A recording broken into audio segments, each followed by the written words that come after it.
Welcome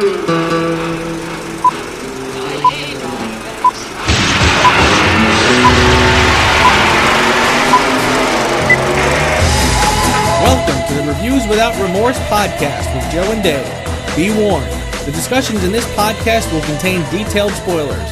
For spoiler-free reviews of newly released films, please check out our channel Reviews Without Remorse on YouTube and VidMe.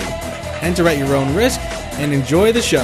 And welcome back to another episode of Reviews Without Remorse. I am, as always, your humble correspondent, Joe, along with my good buddy, Dave. What's going on, brother? Did you give yourself a raise in position? You're now a correspondent?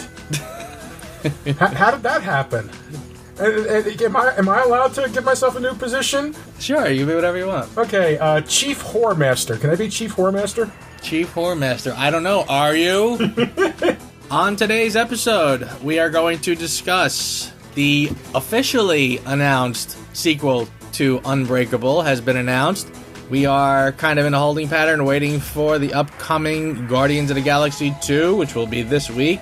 And then Dave and I will discuss the second film in this series, Die Hard 2, Die Harder.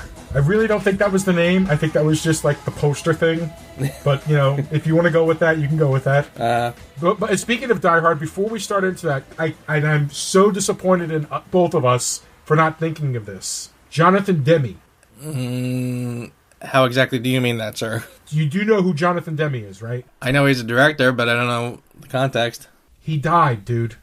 Oh, is that right? No, I did not know that. Yeah, he died last week. Wow, no, I didn't know that. Yep, 73 years old. What became of your lamb, Clarice? I killed him. You still wake up sometimes, don't you? You wake up in the dark and hear the screaming of the lamb. Yes.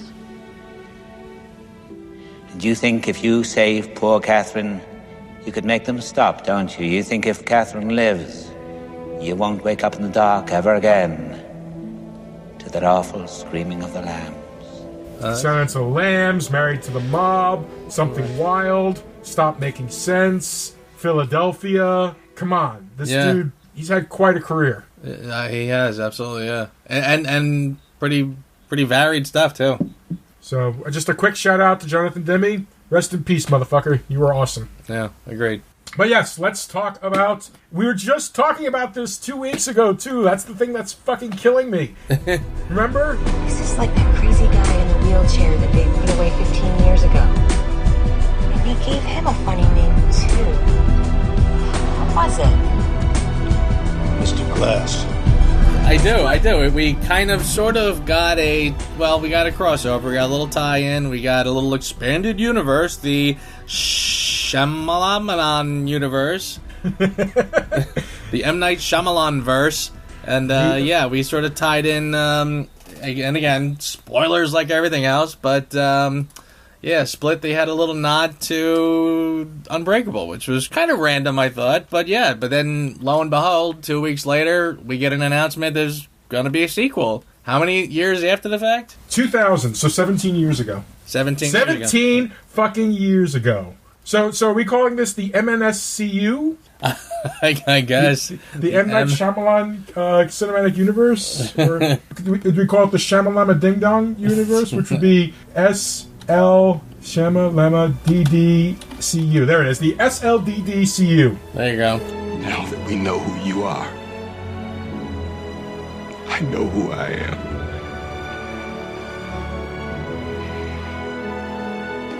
I'm not a mistake.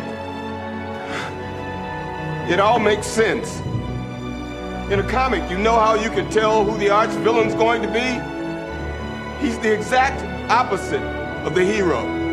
And most times they're friends like you and me. I should have known way back when. You know why, David? Because of the kids.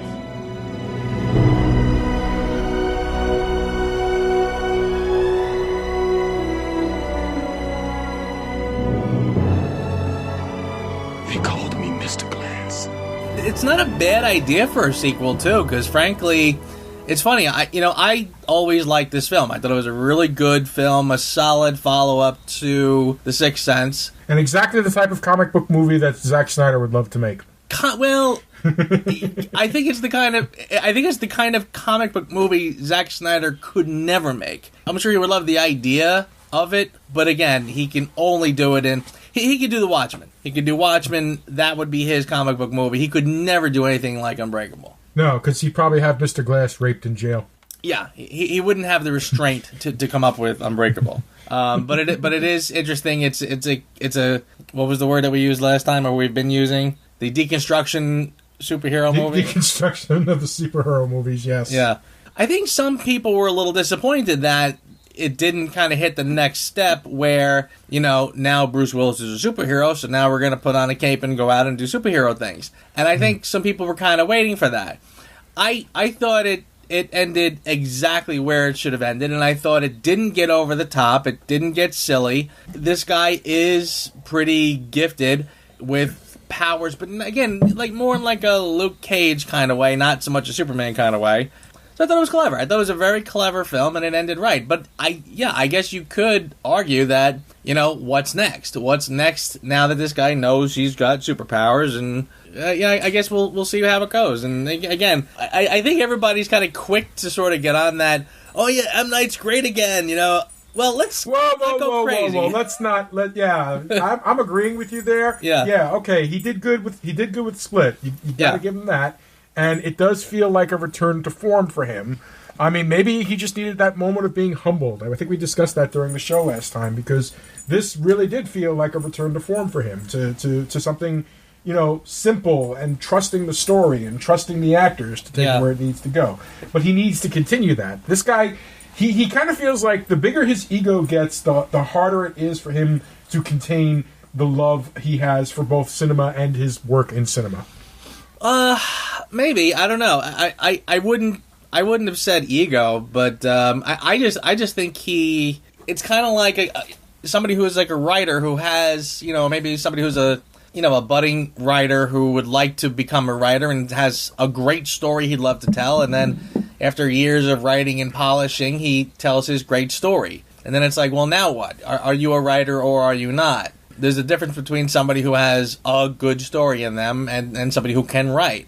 Again, Shyamalan did a great job with The Sixth Sense. It was phenomenal. I love rewatching it. But then again, he does more films and tries his little twists in each one. That's he fancies himself a Hitchcock, and he puts himself in films and does the cameos like Hitchcock and the twists like doing cameos in a movie. Hitchcock did a cameo in a movie and he would kind of walk by, or he would just be, this anonymous person or something like that.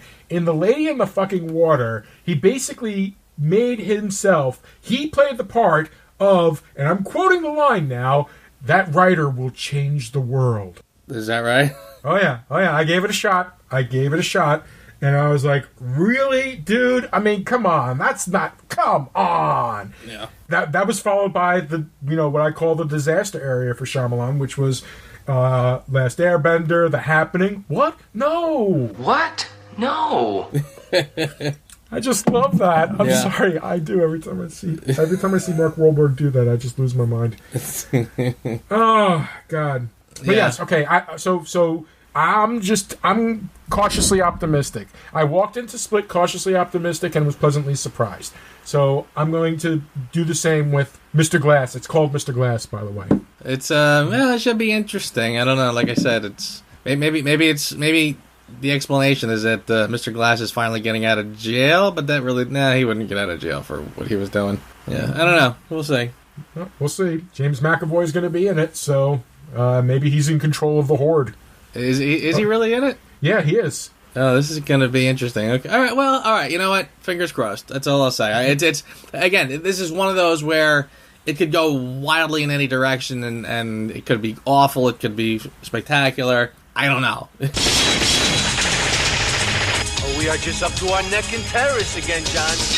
But for police officer John McClane, Then, when I'm right, it's just another Christmas. You're the wrong guy in the wrong place at the wrong time.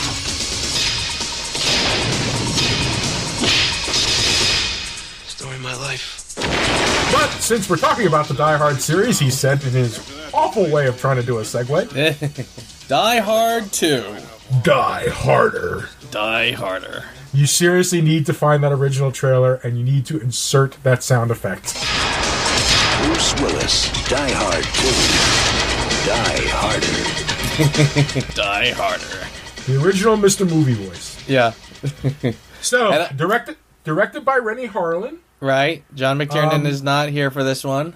Yes. I think John McTiernan went on to do Medicine Man, or actually, I think he went to do Hunt for Red October at the time. Was that around this point? Yeah, probably. That makes sense. Yeah. I think it was around that time. But, Rennie Harlan, who is, well, how do I describe Rennie Harlan?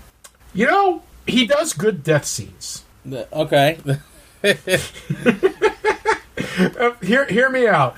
The first time I had ever heard of Rennie Harlan was a movie called, this was the first movie that I remember him in, but his first, like independent of any sequel or stuff like that, was a movie called, brace yourself, The Adventures of Ford Fairlane. That's right. Okay. All right. And now, I went and saw that in the theater because at the time I was a fan of the satire character of Danger Like Claire, whatever you want to call it. I don't give a fuck. I enjoyed the type of comedy that he did, so I went to see the movie. Shit movie. Seriously shit movie. But there was one scene where Gilbert Gottfried was basically playing Howard Stern, and he got electrocuted. And the electrocution scene just was done so well that it actually unnerved me watching it. And I realized that the other time that happened to me was when I was watching Die Hard 2, and that British Airways plane was forced to crash, and they showed like the panic and everything that was going on inside of the plane as it was happening. Right. And it occurred to me, Rennie Harlan can direct like death scenes really, really well, because both times those were the only two death scenes at the time that had ever made me feel uncomfortable to watch. Like, oh God, no, And I grew up on I watched Michael Myers, I watched Jason, I watched Freddy. All that shit used to make me giggle, but for whatever reason, those two scenes always stuck to me. So that's who Rennie Harlan is to me. He's the guy that makes me feel uncomfortable when he kills people. Yeah, I'll give you that. He did go on to do he did Cliffhanger after that with Stallone. He does scene. Yeah. Yeah, he does. He's kind of like the Brett Ratner of the 90s, I think. I think that's giving Brett Ratner a little too much credit. Yeah, maybe. I mean, he's a guy who can deliver a serviceable enough action film, but I've never seen the stuff he doesn't really grab me too much, But at the time, I kind of was like, okay, like I remember back then, kind of getting like remembering his name, and he would pop up places, and I'd say, oh, Rennie Harlan, he could do good. Looking back, okay, you know what I mean? He's passable. He's not perfect. He's not like exceptional. He's passable. He can handle doing a movie. Yeah, but he's not. He's no James Cameron. I guess nobody's expecting him to be James Cameron. But I mean, here's let's go through a list of his movies. As a director, according to IMDb, he has 29 motherfucking movies to his credit.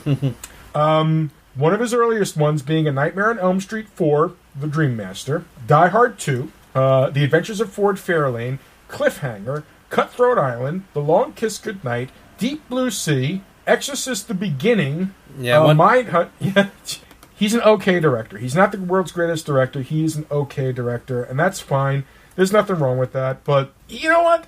I don't necessarily blame him for the shortcomings of Die Hard 2. And I do think Die Hard 2 has some shortcomings. Mm-hmm. Right? Now, granted, I like the movie a lot, but, I mean, your first problem that you're going to have is you are Die Hard 2. You're coming across what we both basically agreed is the pinnacle of action movies of the 80s. Right. And this is the sequel to that. So immediately you're crippled with the fact that you are the follow-up to this wildly successful movie. You got big shoes to fill right out of the gate, yeah. Exactly. Your second problem is you've lost the director who was the glue that made that first movie work. Call John McTiernan whatever the hell you want. The man worked his ass off and made that movie work. So now you have Die Hard in an airport. And as I was rewatching it, I mean, a lot of the things just kind of stood out to me. There was too much shoehorning. I felt like they were trying to shoehorn too much in. did we really need Al Pal back in this sequel? Did he really need to be there? That kind of felt a little shoehorned in there for the sake of, continuity with the first movie. Yeah, okay. Mm-hmm. And next, what we got going on here is, we've got the typical asshole cop. We've got John McClane, knows what's going on and everything like that. This was, I think, the beginning of John McClane went from being a smart cop that got extremely lucky to the American James Bond, where the situations now have gotten a little hyper realistic. Like Die Hard, it's an action flick, a lot of crazy shit happens, but they kept a level of realism within it. The way it was either directed or edited, it's hard to say, because it's an incredible situation that, really has no real basis in reality. I mean, for God's sake, the guy jumps off a building with a frickin' fire hose is the only thing protecting him, and he manages to survive. Right. But in this one, for God's sake, he takes on 5 terrorists in a little closed-off section of the airport. And they're doing this thing where he's on the ground, and it's in slow motion, and he's like, terrorist 1,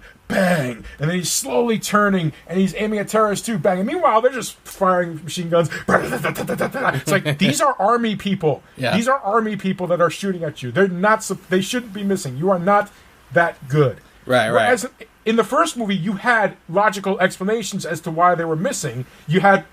Carl was just spraying and praying because he was pissed off at him, so he was not making himself an easy target. It's not like he was out in the open. Here he is in the middle of the Skyway, and he's wide open, surrounded by army guys, and he's picking them off. Right. He's actually perched up in the thing high up in the beginning. Mm-hmm. Mm-hmm. He kind of, like, when they start shooting at him, he kind of shimmies a little bit to get out of the way, but he essentially just sitting there, like, in the worst possible spot.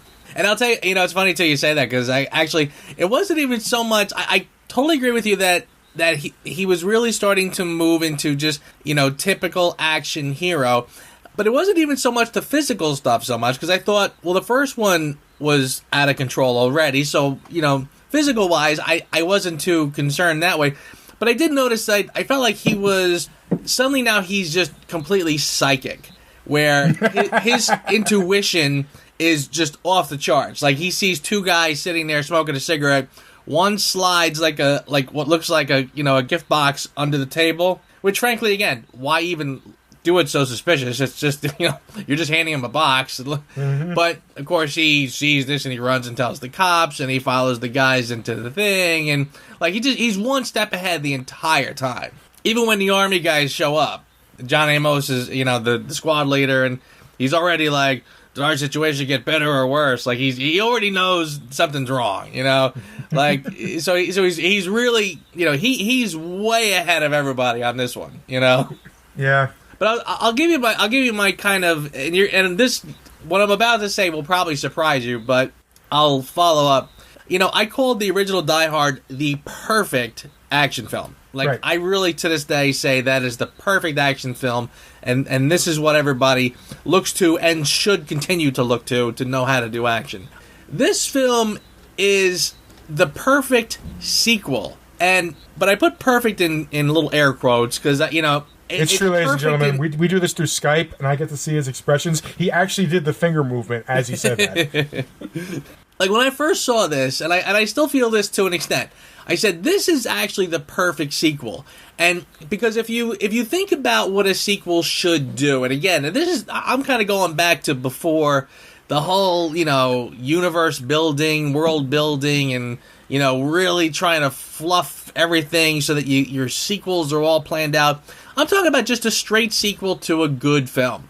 I think what it does is that it does provide enough of what you liked from the first one, and, puts enough twists on it and enough fresh faces on it that it's not a total retread of the first one, but it does take you down the similar road.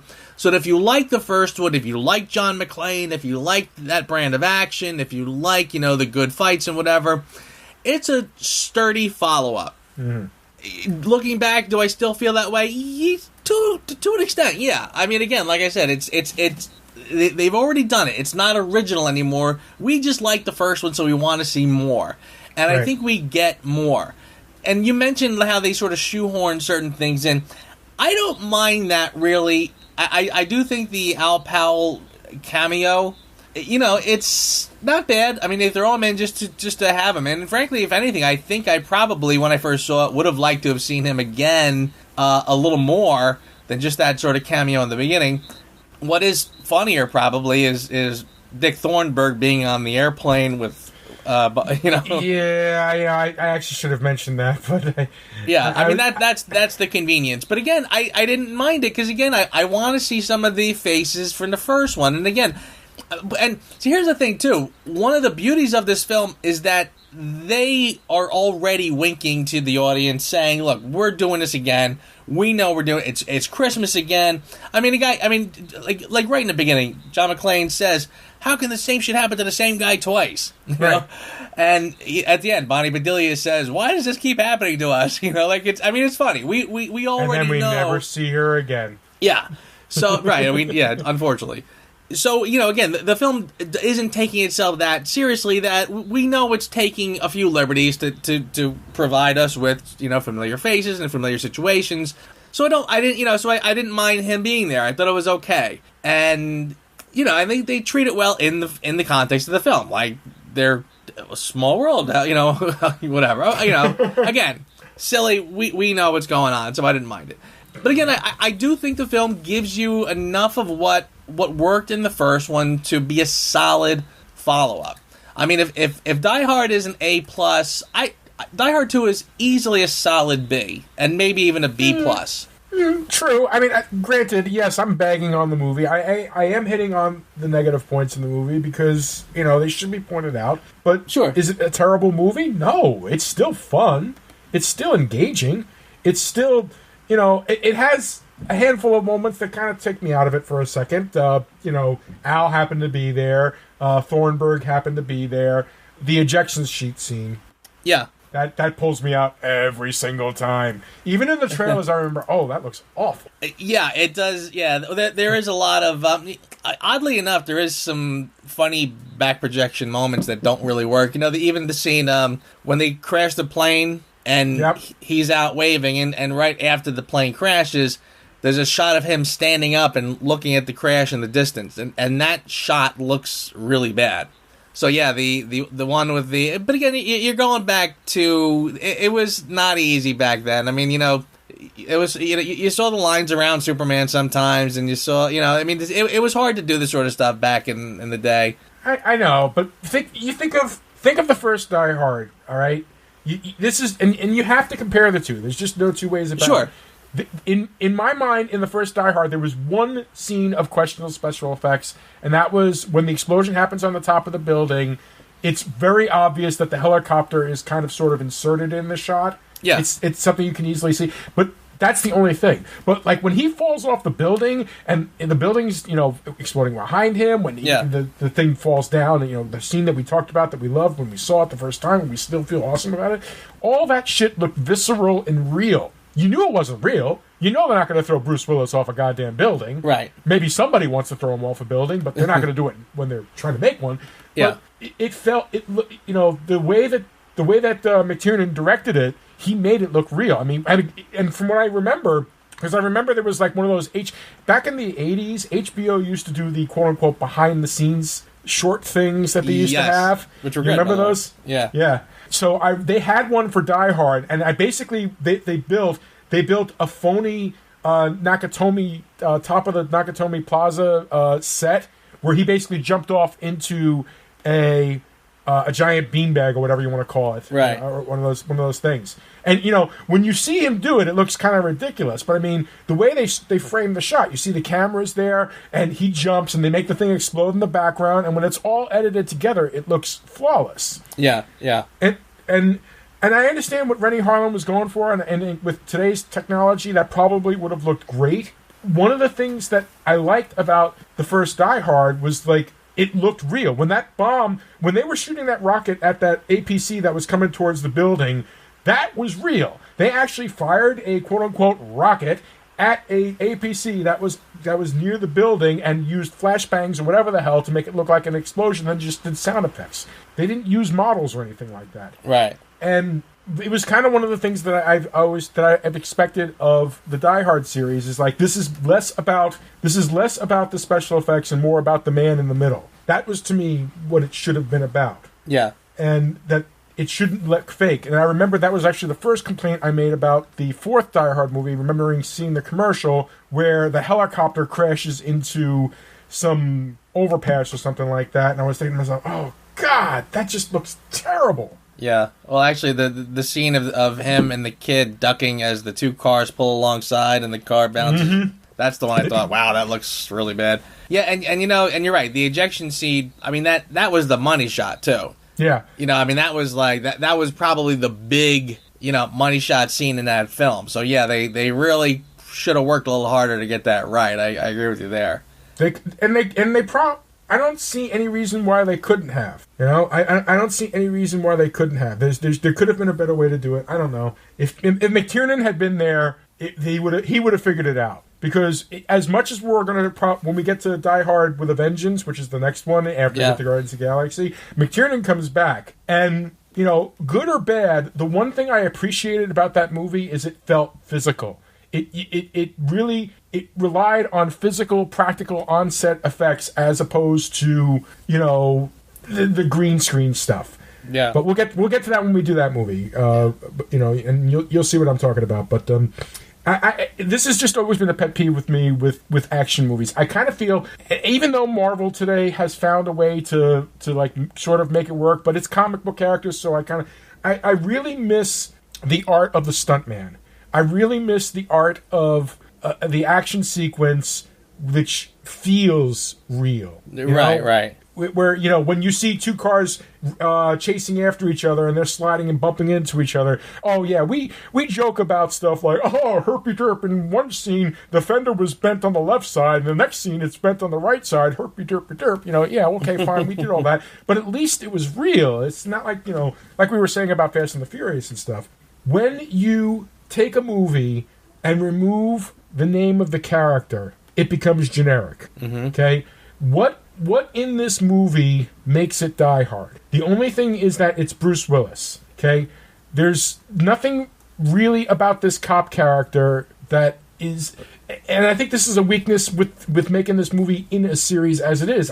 My personal opinion, and this is going to sound like heresy, even though we're going to do all the damn Die Hard movies, I feel like they should have stopped at one. I feel like the John McClane character, because he's an everyman that just happened to be in an extraordinary situation, you dilute that character with each subsequent movie where he gets into these incredible situations and survives. I don't know if I agree with that. We'll put it this way: the inherent problem with these films, again, because of how the first one was, you are kind of you're setting it up to be a fish out of water, like the wrong guy, the wrong place, in the wrong time. So, yeah, every time it's going to kind of be like, whoops. So, yeah, I guess you can't really do that too much. But other than that, again, John McClane is a cop. I mean, there's I definitely think there are stories to be told with him, you know, taking on some pretty extraordinary circumstances and overcoming. I don't see any reason why it can't work as a series. And frankly, I think, you know, this film does a lot of that pretty well. Where, again, like they do, like I said in the beginning, they do that wink, you know, where they say, you know, well, how can the same thing happen to the same guy twice? Right. Right. If you keep pushing that envelope, it's not going to work. And, of course, in the third one, you know, they figure out a way around it, which, and again, the third one's not my favorite. We'll talk about it. But, you know, they give a reason why McClane is the guy in this situation. Fourth one is kind of back to the wrong guy at the wrong place at the wrong time, and the fifth one I'm not even going to talk about yet. But no, I don't see any reason why you can't take this character and keep going with it. Because again, I like that they brought back familiar.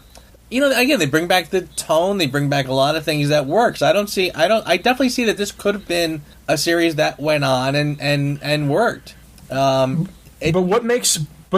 thing is, what makes the character so unique? What makes him... This has always been my problem with the John McClane character. Not since the first one, but in all the subsequent ones since. It's like, what is so different about... Think of it this way. I want you to think of John McClane, the character, and then I want you to think of the movie Red, okay? What is so different about the character that he plays in Red and the character of John McClane? Yeah, but you could make that argument with a lot of actors, especially action actors. Mm-hmm. You could use that same, is Stallone vastly different when he's playing Rambo as opposed to playing Rocky or Cobra? Well, actually, no. We could actually argue that. I could easily argue that the character of Rambo, sure, he sounds like Stallone, but there's a vast difference. Rocky is a flawed character who doesn't really... he's confident, but he's not smart. Maybe that's a bad example because Rocky is a character. Yeah, Rocky and Rambo are two wildly different characters. So. Well, okay. How about this? How about every other action character he's ever played? Literally. Okay, John Spartan. Yeah, that's very true. What other characters? Judge Dredd. The guy from the guy from Cliffhanger, the guy in Daylight, the guy in Cobra, the guy in all these other kind of generic but in a way, action movies. But in a way, you're proving my point because these weren't the same characters. This was just him playing a similar style character. It feels like the Die Hard movies are nothing more than a vehicle of nostalgia. That, the first sequel was an honest attempt to do, hey, let's move this forward. Let's keep this character. And I think it's like, to me, this Die Hard 2 was the beginning of the cracks in the seams. Because it's like, we want to make people remember that this is a character and so on and so forth. And they did. They kind of did. But then they started with the, he's hyper aware and he can predict the future and and all that other stuff. And then that's it. After Die Hard 2, you could name his character anything but John McClane, and the movies would still work. Well, maybe not necessarily work, but they would just be generic action movies. I think that's truer of the sequels than of Die Hard 2. I think Die Hard 2... No, I'm saying Die Hard 2 was the beginning of that, because, they tried to do the thing where, they tried to have it all work together, and I don't think it worked. I don't think it really worked. It felt shoehorned. And because of that, the guys were like, well, then let's just forget about these fucking extra characters. Fuck Dick Thornburg. Fuck the wife. Fuck Al Powell. And let's just take them all out. You talking about the ones after Die Hard 2? Exactly. I'm saying that Die Hard 2 was the beginning of the end of the idea of John McClane as a series. Because after Die Hard 2, this is the last great Die Hard as far as I'm concerned. Although I think you said you liked one of the other ones, the later ones. I liked one of them, but I'll get to that. That punk pulled a Glock 7 on me. You know what that is? It's a porcelain gun made in Germany. Doesn't show up on your airport X-ray machines here, and it costs more than you make in a month. You'd be surprised what I make in a month. It's more than $1.98. I'd be very McClane, surprised. Don't start believing your own press, huh? Yeah, I know all about you and that Nakatomi thing in L.A. But just because the TV thinks you're hot shit, that don't make it so. Hey, Carmine, let me ask you something. What sets off the metal detectors first? The lead in your ass or the shit in your brains? This is probably a good time to talk about some of the actual origins of Die Hard, which is sort of funny.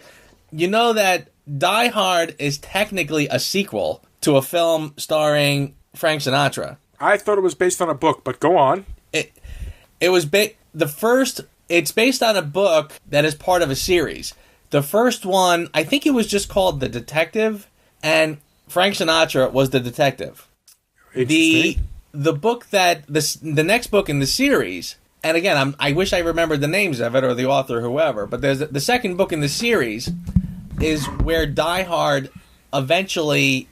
That's where Die Hard eventually stemmed from, and technically they had to actually offer the part to Frank Sinatra, and Frank Sinatra, of course, is much older at this point. He could care less, so he said no thank you. So once he said no thank you, they could do what they wanted with it. But this actually is an old book, and it's called Nothing Lasts Forever. What's that? It's called Nothing Lasts Forever, written by Roderick Thorpe. Thank you. So this was based off a book. So the next, what Die Hard 2 is, that is also based on a book, not from that same series. 58 Minutes by Walter Wager. They even name check it in the movie. He said, because at one point he says it'll be landing in 58 minutes. Ah, very good. So yeah, so basically, I like the idea that they went and got a book for inspiration and said, okay, let's do that. And I think, like the original Die Hard, they took it and totally John McClaned it out. Right. Again, all the signature John McClane stuff is there.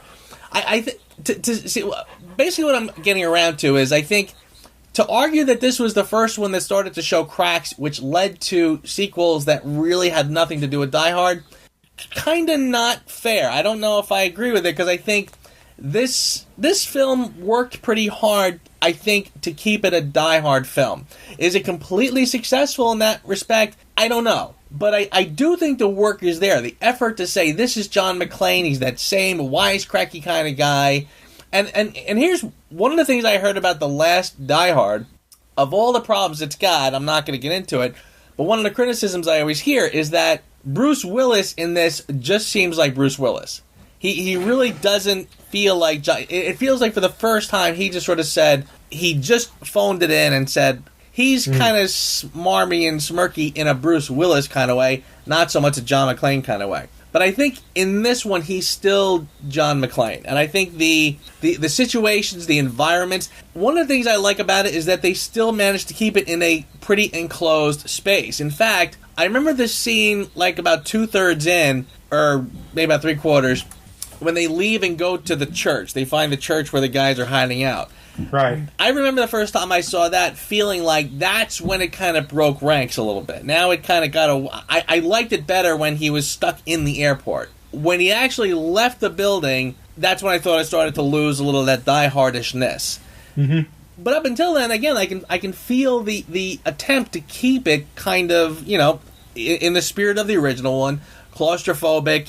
It all takes place in a pretty small environment. So I do think that Die Hard 2 does work hard to do that. It tries to keep it.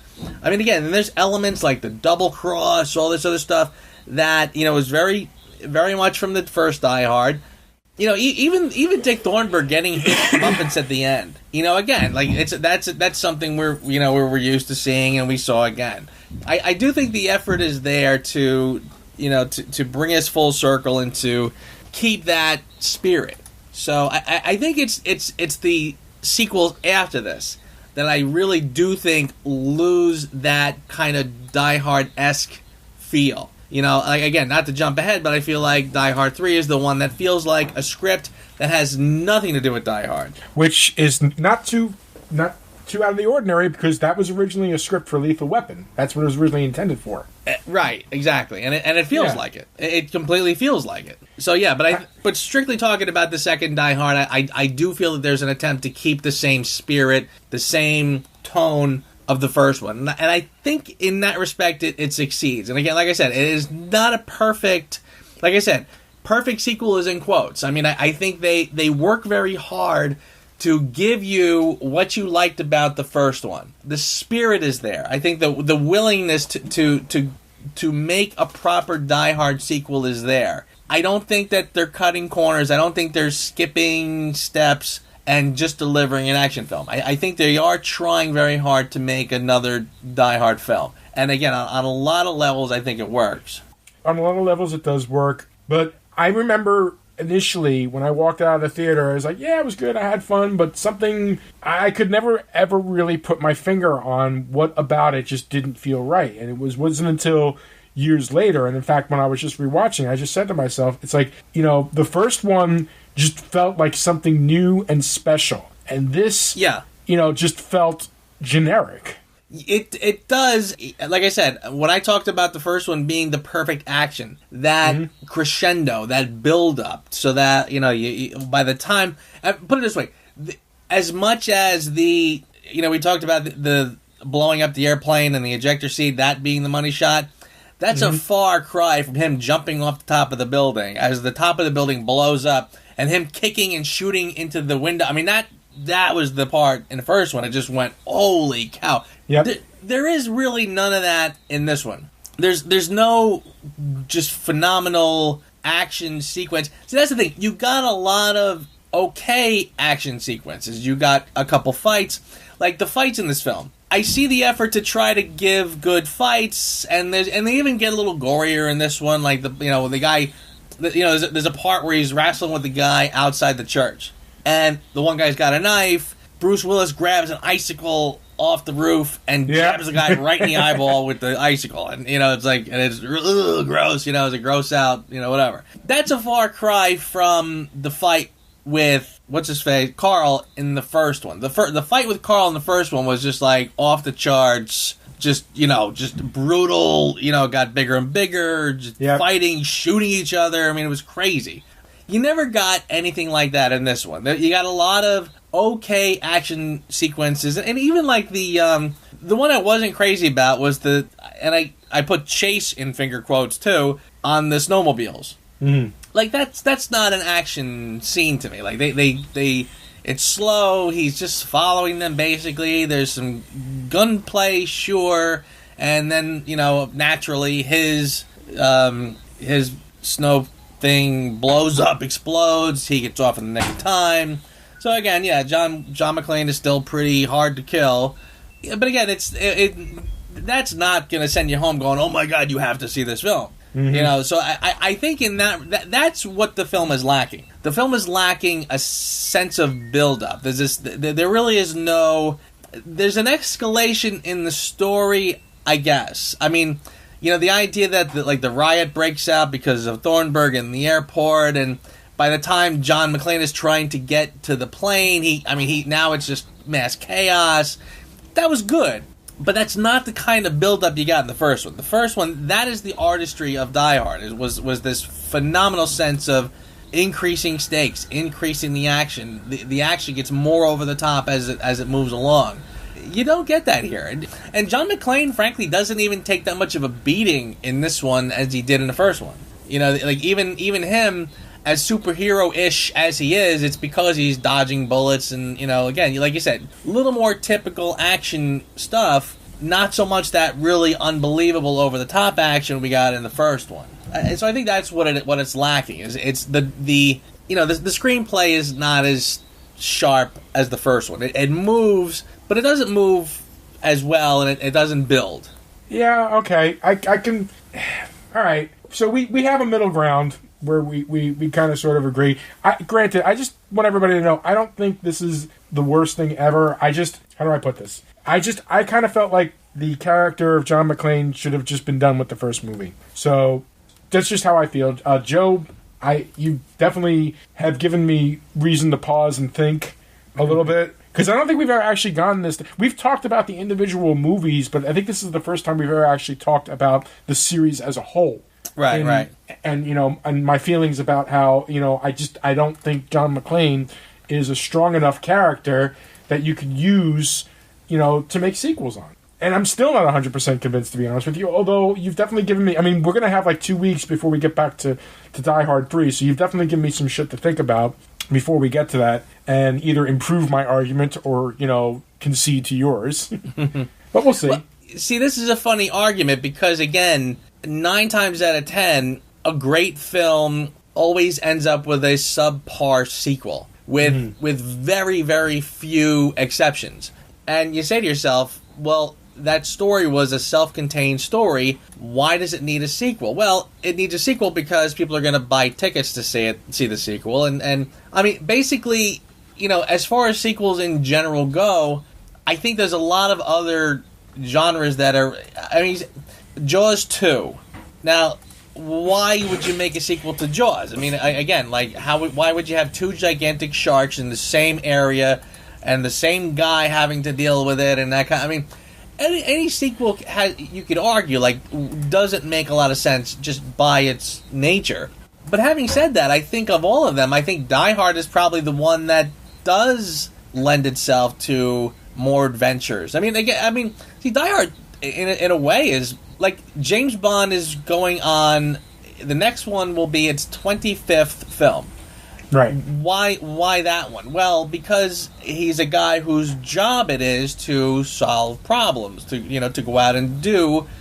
So I think in that respect, any guy who's a cop or a detective or whatever, probably you can use that character to make sequels. John McClane, again, a guy who's street smart and you know, he's rough and he can take what you throw at him and he's determined. I don't see any reason why you can't turn that into a franchise. I think that works.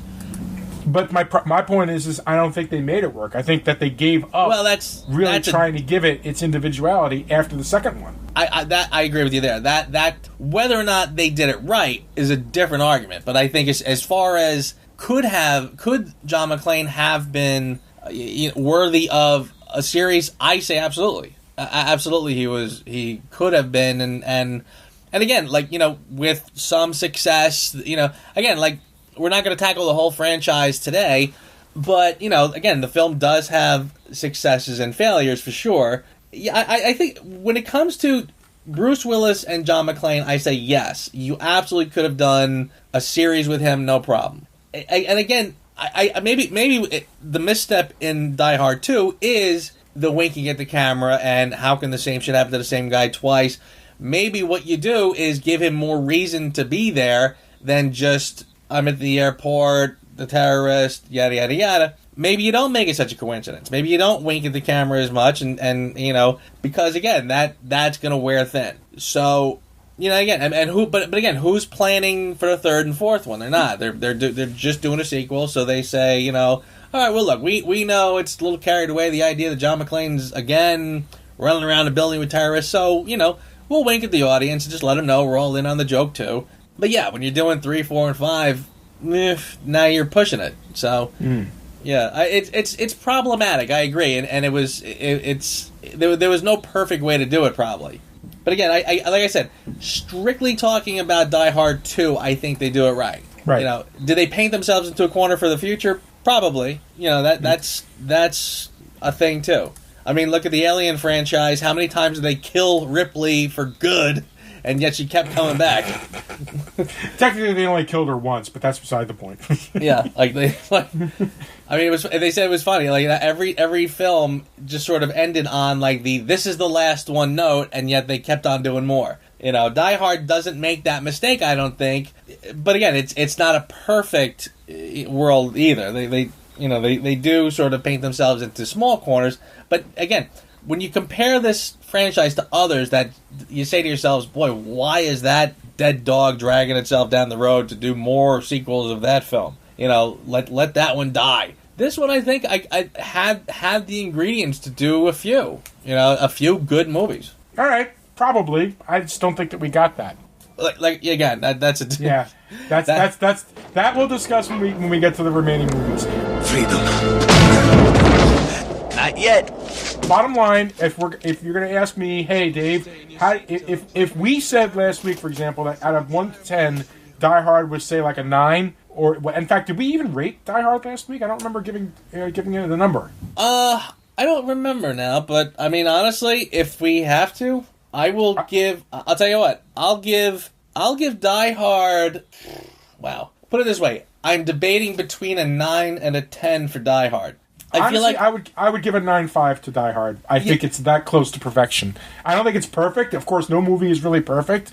But to me, this is the movie that to this very day is still the staple of action movies. So 9.5 is what I give it. Yeah, and I think that's probably a perfect one. Because again, it's like, am I going to give Die Hard a 10 and Citizen Kane? Like, again, there's other films that, you know, a 10 you probably want to hold out for the ones that are just like these, you know, groundbreaking films that, you know, you study in film class.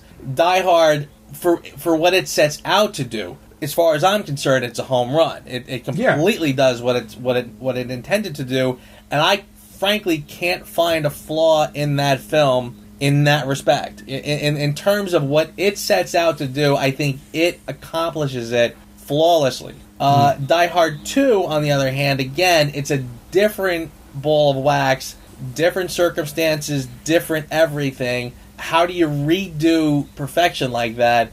I give Die Hard 2 probably, and again, you're probably going to call this really generous, but I'm going to give it an 8.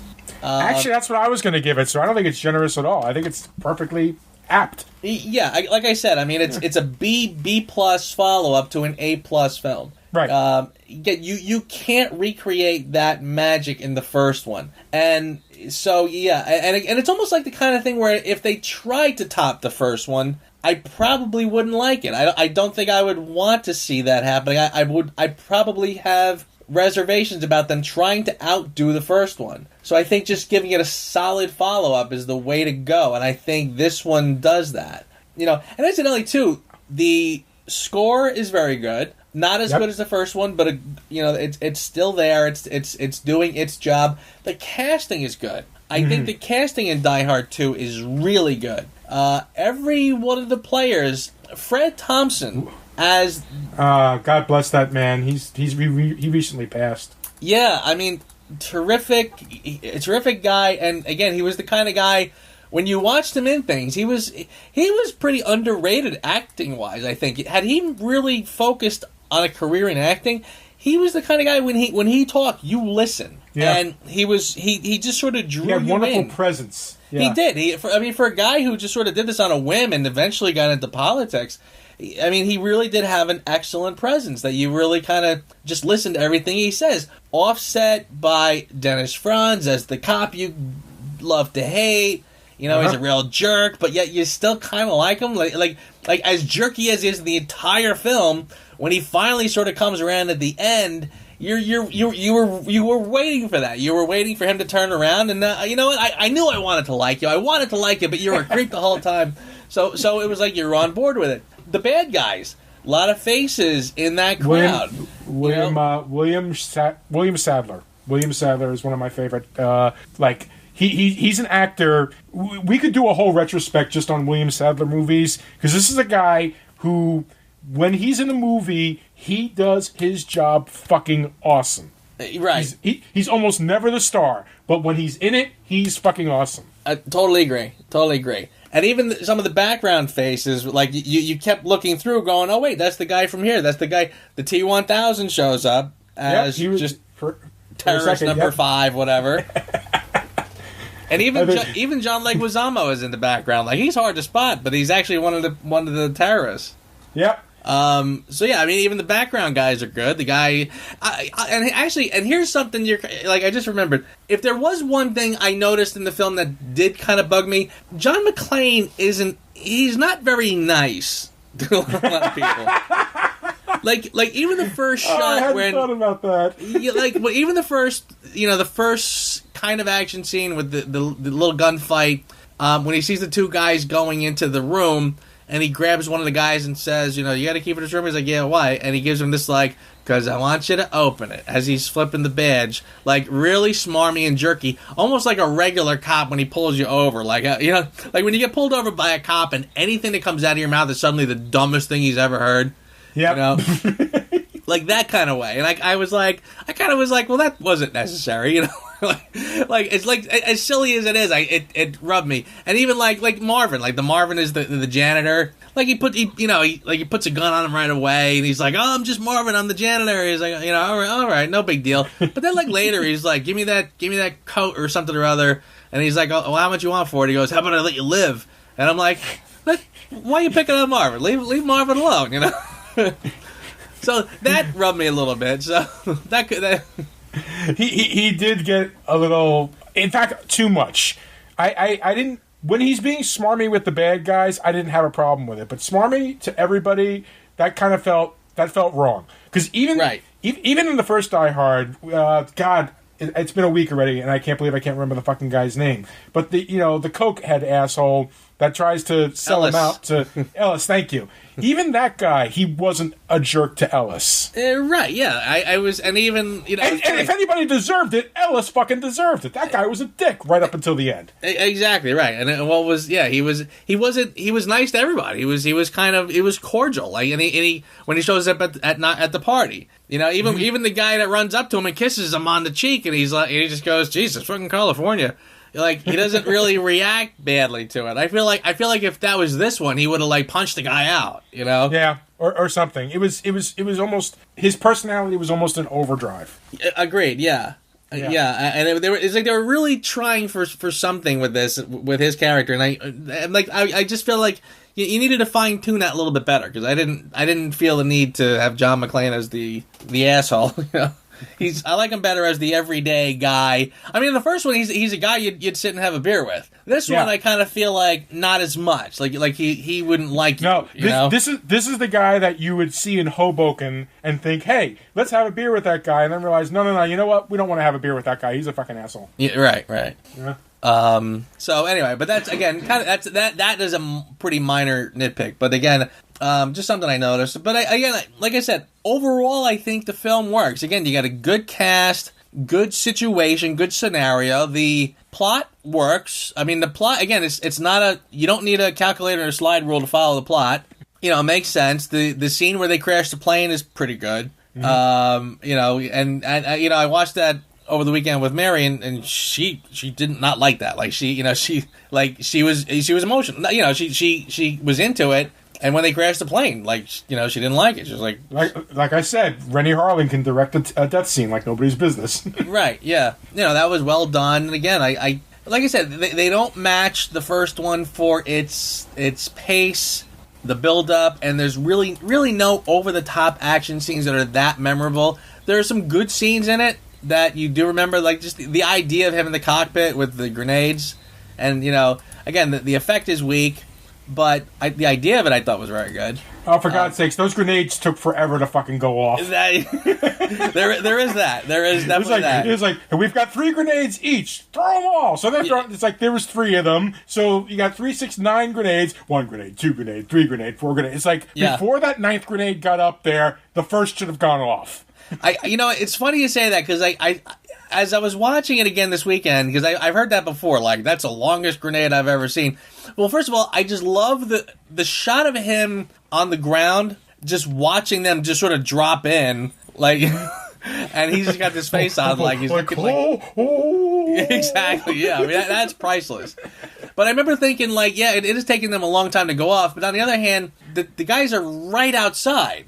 Like, they're not running either. You know, they're all just kind of lobbing them in and hanging around. They're not running from them either. So maybe, like, these were purposely long. I don't know. Who knows? I don't know enough about ordnance to be able to say one way or the other. But as far as I knew, most grenades had, like, only a small delay. And maybe 5, maybe 10 seconds. I don't know. I mean, you can actually... I might have to rewatch because they actually show a close-up where they identify the type of grenade it is. I'm going to look that up. I'm going to find out how long those grenades take, and I'm going to come back with that information when we do Die Hard 3. Okay. But, yes, all told, we still love the movie, but we feel like this is where the series starts its slippery slope down to what the fuck. Except for one other Die Hard movie, which Joe seems to like, which I'm probably going to be, looking at him like he's been selling crack in Patterson again. I'll just say that there was one in there that was like a pleasant surprise for me, and I probably like it better than most, but we'll get to it. But yeah, on a whole, the series starts at a high point, but then again, like most series do, it starts off phenomenal and you usually just can't match it, and it just progressively, goes down. We'll get there. But then again, it gives us so much more to talk about when they don't work. For at least 3 more movies. I mean, frankly, I find it's really hard to talk about a film when it works. Like, if it's good, it's just like it. The tendency is to be like, this movie's awesome, I love it, it's just great, everything works. Like, it's not broken. So, like, what are you going to talk about? Like, this is how it's supposed to work. Right. When it starts to break apart, it's much easier to say, here's why, to deconstruct and say, here's what happened. Yippee-ki-yay, Mr. Falcon. On that note, that'll do it. That'll do it for this week. We'll be back next week. Again, we'll skip Die Hard. We'll postpone Die Hard 3 1 week, because next week we will talk about Guardians of the Galaxy 2. The summer of Marvel is kicking off next week. I am Groot. You gotta do Baby Groot. I am Groot. I am Groot. Uh-huh. I am Groot. Yeah. I am Groot. No! Press this button. I am Groot. No! So we will be back. Yes, we will. All right, partner. Have a good week, everybody. It was good. Dude, always fucking awesome to talk with you about movies. You too. Until next week. Pistolero! Thanks for listening to the Reviews Without Remorse podcast with Joe and Dave. Join us here every Thursday for a new episode. And be sure to check out the Reviews Without Remorse channel on YouTube and VidMe for spoiler-free reviews of new releases, as well as in-depth discussions of current and classic cinema. If you enjoy this podcast, please consider becoming a patron. You can find our page at patreon.com. As little as $1 a month goes a long way. All clips in this podcast are used for commentary and critique, and is considered fair use. No copyright infringement is intended.